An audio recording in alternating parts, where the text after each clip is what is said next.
Assalamualaikum. Salam hangat anak Indonesia. Yuk belajar matematika bersama saya Elvi.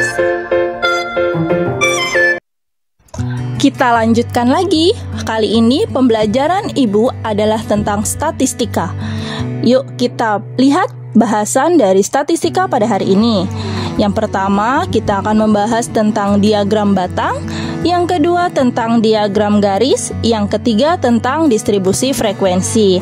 Di mana distribusi frekuensi ini Ibu akan jelaskan bagaimana cara membuatnya dan cara menyusunnya. Yuk kita bahas yang pertama. Yang pertama adalah tentang diagram batang. Kalian tentu sudah sering melihat ya diagram batang pada koran-koran, media massa ataupun di internet. Nah, ini disebut dengan diagram batang. Apa sih yang disebut dengan diagram batang? Diagram batang adalah grafik yang tersusun dari kolom berbentuk batang, persegi atau persegi panjang yang menunjukkan berbagai informasi. Diagram batang itu terdiri dari dua sumbu. Yang pertama, sumbu X horizontal dan sumbu Y vertikal. Jadi di sini ini ada dua sumbu ya. Yang pertama ini sumbu horizontal dan yang ke atas ini disebut sumbu vertikal. Oke, lanjut. Nah, ini adalah contoh dari diagram batang. Kita coba selesaikan ya. Jadi di atas ada diagram batang nih mengenai data penjualan kendaraan roda 2 di dealer utama Sejahtera 5 tahun terakhir pada tahun 2019.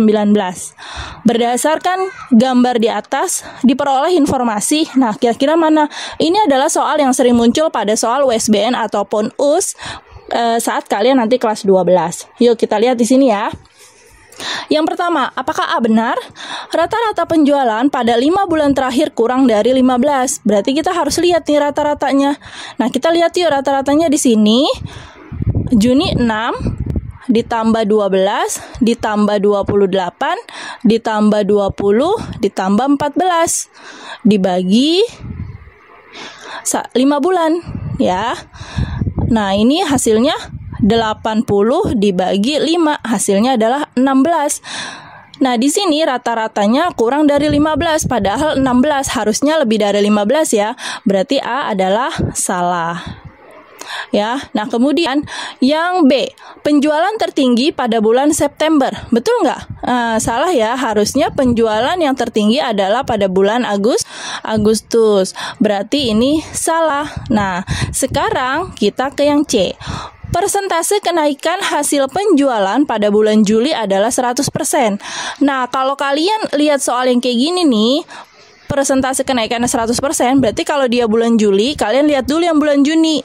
Nih, yang bulan Juni adalah 6. Kemudian ke bulan Juli 12. Berarti naiknya berapa persen nih? Nah, ini kan 2 kali lipat ya. Kalau 2 kali lipat berarti 100% nih. Nah, gimana caranya tahu 100%? Kita lihat di sini. Dari bulan Juli ke bulan Juni itu naiknya berapa? 6 ya, berarti 6. 6 per, nah yang di bawah ini isinya yang bulan Juni. Juninya 6. Dikali 100%. Maka ini hasilnya tetap 100%. Berarti jawaban yang tepat adalah yang C. Tapi kita coba dulu yang D ya. Coba kita lihat. Yang D, persentase kenaikan hasil penjualan pada bulan Agustus kurang dari 50%.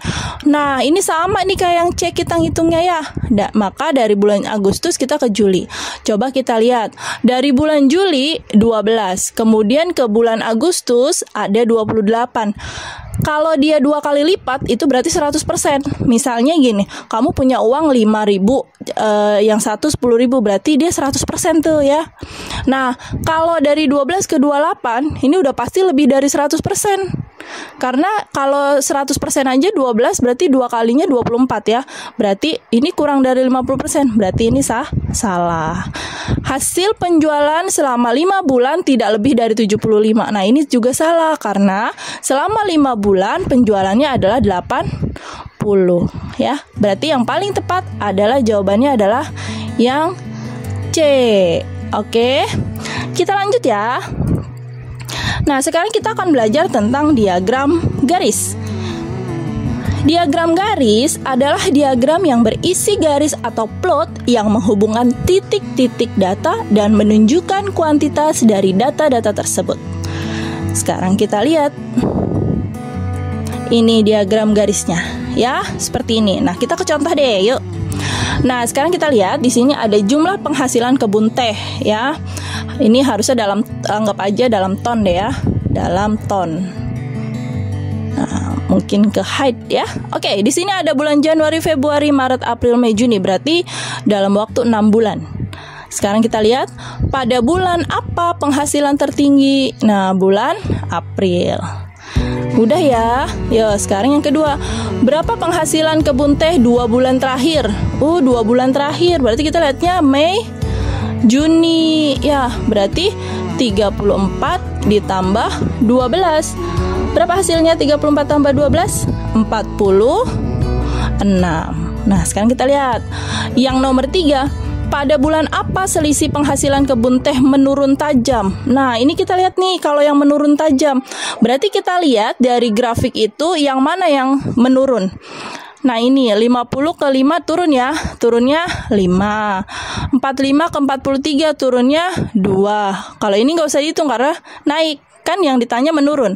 Sekarang dari 80 ke 34. Turunnya berapa nih? 80 dikurangi 34. 46 ya. Nah, ini dari 34 ke 12 adalah 22. Jadi pada bulan apa penurunannya terjadi? Pada bulan Mei ya. Oke, sekarang selanjutnya kita akan bahas tentang distribusi frekuensi. Nah, ini bahasan kita yang terakhir ya. Distribusi frekuensi merupakan suatu uraian atau ringkasan yang dapat dibuat dalam bentuk tabel suatu kelompok data yang menunjukkan sebaran data observasi dalam beberapa kelas. Jadi intinya kalau distribusi frekuensi tuh ya, kalian tuh kan suka ngeliat yang namanya data tunggal ya. Kalau data tunggal tuh seperti misalnya ibu ulangan nih. Kalau ulangan misalnya si A dapat sekian, ulangannya ada 58, 57, 75. Nah, itu data tunggal, datanya nggak dikelompokkan. Nah, dengan adanya distribusi frekuensi, kita akan membuat pengelompokan rentang dari data-data tunggal tersebut. Nah, ada langkahnya nih. Ada langkahnya. Yang pertama, kita akan ngurutin dulu dari data yang terbesar sama yang terkecil. Di sini ya. Jadi XN nanti akan dikurangi X1. Data terbesar dikurangi data yang terkecil. Nah, kemudian kita akan menggunakan tentukan range atau jangkauan. Nah, untuk range atau jangkauan kita urutkan dulu. Sorry, ini adalah urutan data yang terkecil sampai yang terbesar. Nah, ini tentukan range. Nah, ini salah ya. Range-nya di sini XN dikurangi XI. Nah, kemudian banyaknya kelas. Untuk menentukan banyaknya kelas, kita akan menggunakan rumus Sturges ya. Sturges. Nah, baru interval kelas. Interval kelas itu didapat dari jangkauan dibagi banyaknya kelas ya. Jadi ini dibagi ini. Nah, ini selanjutnya kita lihat. Nah, di sini ya, kita lihat dulu data yang terbesar sama yang terkecil ya. Kemudian dengan menggunakan rumus Sturges. Rumus Sturges adalah K ya, K itu banyaknya kelas 1 ditambah 3,3 log N ya. Ini rumusnya 1 ditambah 3,3 log N ya. Kita langsung aja ya ke contoh soal. Nah, di sini ada contoh soalnya. Yang penting kalian rumus Sturges-nya itu hafal ya. Nah, lihat di sini ada contoh distribusi frekuensi. Nilai ulangan kelas 11A adalah sebagai berikut. Ini adalah nilai ulangan 27 anak ya, 27 anak. Di sini 1 2 3 4 5 6 7 8 9 ya. Ada 3 berarti 27 siswa. Nah, di sini biasanya kalau soal itu udah diketahui bahwa log dari 27 adalah 1,43.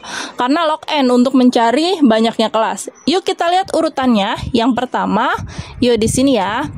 Yang pertama kita cari data besar sama data kecil. XN-nya berapa nih? Lihat kalian, angka yang paling besar adalah nah ini 76 ya. Kemudian angka yang paling kecil atau data terkecil adalah ini 42. Sekarang langkah yang kedua adalah mencari jangkauan ya. Mencari jangkauan. Nah, untuk mencari jangkauan adalah XN diambil X1. XN-nya 76 dikurang 42. Berarti jangkauannya adalah 34. Paham ya? Langkah ketiga, kita mencari K atau banyak kelas. Dengan cara rumusnya adalah 1 ditambah 3,3 log N. Nah, langsung ke sini yuk. 1 ditambah 3,3 log N-nya berapa? N itu jumlah data tunggalnya. Jumlah data tunggalnya ada 27. Ya, sama dengan 1 ditambah 3,3 log N-nya log 27. Sudah diketahui. Berarti tinggal dikalikan 1,43. Sama dengan 1 ditambah 3,3 dikali 1,43. Nah, Ibu udah cari di sini hasilnya adalah 4,719. Berarti kalau ditambahkan 1, 5,719. Nah, di sini kita pakai pembulatan ya. Jadi 5,7 kan nggak mungkin. Kalau ditanya gini, kalian ada berapa kelas di SMK Negeri 49? Kelasnya ada 5,7. Nggak mungkin ya. Jadi kalau kelas itu pasti kita bulatkan. Ini kita bulatkan menjadi 6. Banyak kelas ya. Sekarang yang keempat, yaitu panjang interval atau I ya, atau P. Istilahnya ada yang pakai I atau P, boleh aja ya. Panjang interval. Nah, sekarang kalau panjang interval itu berarti jangkauan dibagi banyaknya kelas. Jangkauannya ada 34, banyaknya kelas 6. 34 dibagi 6 adalah 5,67. Nah, dibulatkan lagi. Dibulatkan menjadi 6. Kenapa? Ini nih, angka setelah komanya di atas 5. Berarti kalau di atas 5 itu dibulatkan ke atas. Kalau di sini 5,2 atau 5,4 dibulatkan ke bawah. Jadi panjangnya 5. Karena ini di angka di atas 5 jadi 6. Ya, kita sudah dapat ya. Di sini berarti kesimpulannya, yuk kita buat sekarang tabelnya. Tadi kan kita udah lihat ya, di sini banyaknya kelas atau K adalah 6. Intervalnya juga 6 atau P-nya. Nah, kalau untuk mencari kalau kita mau tulis pertama di sini itu harus data yang paling terkecil. Tadi kan jangkauannya itu kan di sini kita ada XN-nya 76 ya. X yang paling kecilnya adalah 42. Kita lihat di sini kelasnya ada 6. Coba kita hitung. 1 2 3 4 5 6. Betul ya, ada 6 kelas. Kita buat dulu nih. Oh, kalau mau buat dari tabel ini, kita mau buat tabel distribusi, kita lihat tuh kelasnya ada 6. Bikin dulu deh ya. Bikin dulu ruangannya ada 6. Nah, kemudian letakkan di sini data yang paling terkecil, yaitu 42. Sampai yang disebut dengan panjang, itu adalah intervalnya. 42 sampai berapa nih? Yang panjangnya harusnya 6. Caranya, kalian tulis di sini ada 1, 2, 3, 4, 5, 6. Ini panjangnya. Masukkan di sini angka 42. Nah, yuk 42, 43, 44, 45, 46, 47. Udah 6 ya jangkauannya, berarti di sini 47. Selanjutnya di sini 48 karena nggak boleh 47 lagi, habis 47 48.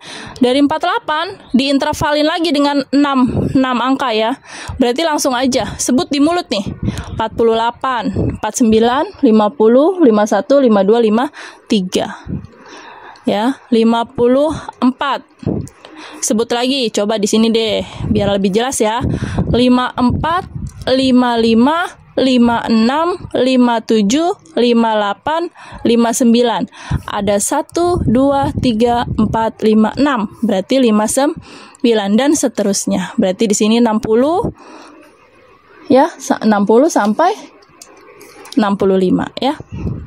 Kemudian 66 sampai 70. Kemudian 71 sampai 76 ya. Nah, sekarang untuk melihat banyak siswa ya, banyak siswa yang mendapatkan itu tinggal kalian lihat di sini. 42 sampai 47 berapa siswa sih yang dapat? Yuk kita lihat yuk. 1 Ada lagi nggak? Cariin dong. 47. Mana ya? Aduh, 47. Mana yang... Nah, ini dia. Ada 2. Nah, gitu ya. Sekarang kita cari angka yang dari 48 sampai 53. 48 sampai 53. 1 boleh deh. 1 2 3 4 5 6 7. Mana lagi? 8 ya. Sekarang 54 sampai 59. 1 ini ya, 2 3 4. Mana lagi? 5 6. Ada lagi yang kurang? Ini dia, 7. Nah, sekarang 60 sampai 65. 60 sampai 65. Nah, 1 2 3 4 5 6 ya, ada 6. 66 sampai 70. Ini dia. 1 2, ada 2. 71 sampai 76. 71 sampai 76. 1 2. Ada lagi? Udah ya, udah semua. Sekarang kita jumlah 2 tambah 8 10 tambah 7 17 17 tambah 6 23 tambah 2 25 tambah 2 27. Jadi jumlah siswanya 27. Betul ya? Nah, sekarang kita ulas lagi. Distribusi frekuensi. Ada 27 siswa yang disebar dalam distribusi frekuensi atau kelas berkelompok dengan nilai paling terkecil adalah 42 dan nilai yang terbesar adalah 76. Dengan banyaknya kelas ada 6, 1, 2, 3, 4, 5, 6 dan panjang intervalnya 6 dari 71 ke 76 ya, boleh. Pokoknya dari mana aja, pokoknya intervalnya adalah 6. Oke, itu adalah cara membuat distribusi frekuensi. Setelah ini kalian akan Ibu adakan post test 3 ya di kolom di Google Form absen. Kalau nanti ada yang nggak paham, kalian bisa komen di absen yang sudah Ibu sediakan. Terima kasih, tetap semangat. Assalamualaikum warahmatullahi wabarakatuh. Jangan lupa kalian like, komen, dan subscribe. Jika bermanfaat, kalian boleh share ke teman-teman kalian. Terima kasih.